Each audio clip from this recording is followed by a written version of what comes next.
Baik teman-teman, saya akan melanjutkan pembahasan presentasi pada hari ini, yaitu tentang prosedur berperkara prodeo. Jadi masyarakat yang tidak memiliki kemampuan secara ekonomi maka dapat mengajukan gugatan secara cuma-cuma, gugatan berperkara secara gratis, dengan syarat dia harus melampirkan kartu keterangan tidak mampu atau surat keterangan tidak mampu SKTM yang dikeluarkan oleh kepala desa atau lurah. Atau kalau enggak, dia membawa surat keterangan tunjangan sosial lainnya seperti KKM, Jamkesmas, PKH ataupun BLT. Kemudian, pemberian izin berperkara secara prodeo ini berlaku untuk masing-masing tingkatan peradilan secara sendiri-sendiri dan tidak dapat diberikan untuk semua tingkat peradilan sekaligus.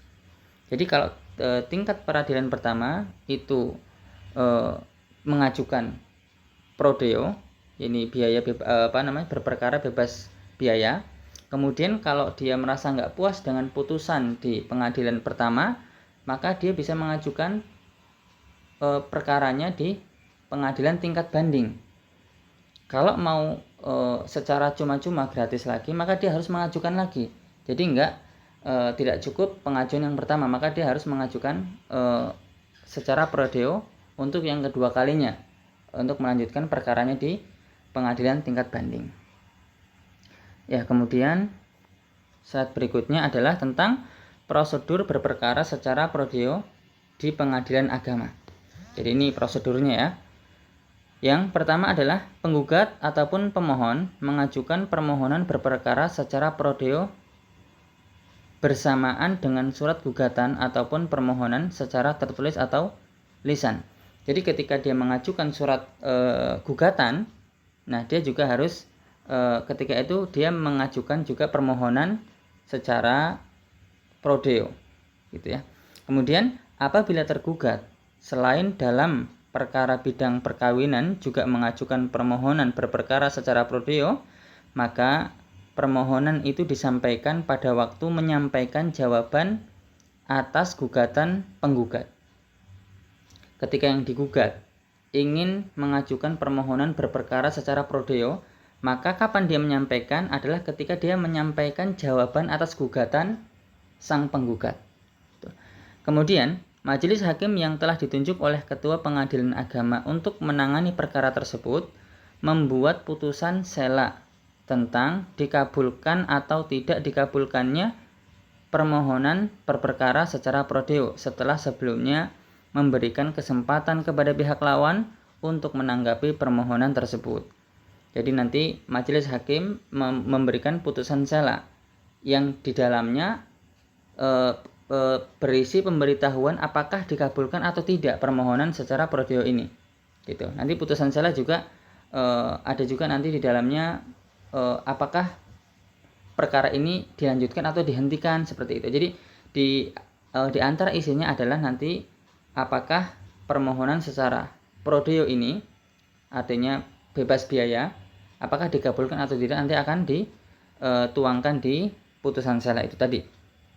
Kemudian, putusan sela tersebut dimuat secara lengkap di dalam berita acara persidangan. Dalam hal permohonan berperkara secara prodeo tidak dikabulkan, maka penggugat diperintahkan untuk membayar panjar biaya perkara dalam jangka waktu 14 hari setelah dijatuhkan putusan sela. Yang seandainya dia tidak membayar, maka gugatan tersebut akan dicoret dari daftar perkara, nggak akan dilanjutkan. Jadi dia harus membayar seandainya memang prodeo yang dia ajukan, yang dia mohonkan tidak dikabulkan oleh pengadilan. Nah, slide selanjutnya adalah pembahasan tentang prosedur berperkara secara prodeo pada tingkat banding. Jadi tadi telah disebutkan tadi ya di awal bahwasanya permohonan secara prodeo ini itu masing-masing pengadilan itu punya sendiri-sendiri. Artinya ketika di tingkat pertama ya dia bisa mengajukan prodeo dan tidak puas dengan putusan perkara yang diputuskan oleh hakim, dia bisa mengajukan di tingkat banding, pengadilan tingkat banding. Ketika dia ingin mengajukan di tingkat banding dan ingin secara pro deo, secara gratis cuma-cuma, maka dia juga harus mengajukan lagi. Seperti itu.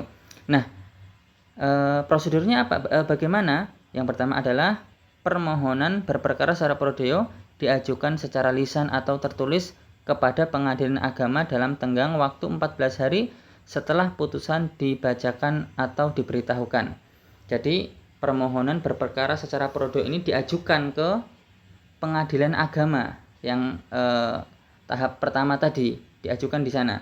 Nah, kemudian majelis hakim pengadilan agama tadi memeriksa permohonan berperkara tersebut secara cuma-cuma yang kemudian dituangkan dalam berita acara.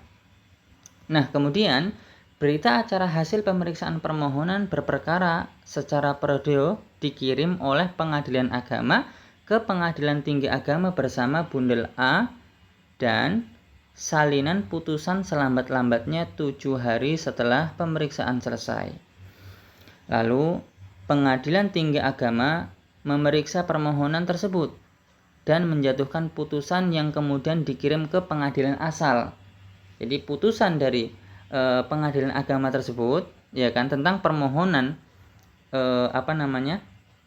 secara pro deo tersebut, secara pro deo tersebut, nanti putusannya apakah dikabulkan atau tidak nanti dikirim lagi ke pengadilan asal. Dalam hal permohonan berperkara secara pro deo tidak dikabulkan, maka pemohon dapat mengajukan banding dalam tenggang waktu 14 hari setelah amar penetapan diberitahukan kepada pemohon dengan membayar biaya banding. Seandainya dalam hal permohonan berperkara secara pro deo di tingkat banding dikabulkan, maka permohonan banding diajukan dalam tenggang waktu 14 hari setelah amar penetapan pemberitahuan kepada pemohon. Jadi itu ini adalah slide terakhir yang Ana bahas, maka selanjutnya akan dibahas oleh rekan kami. Ya, saya mohon maaf apabila ada kesalahan. Assalamualaikum warahmatullahi wabarakatuh.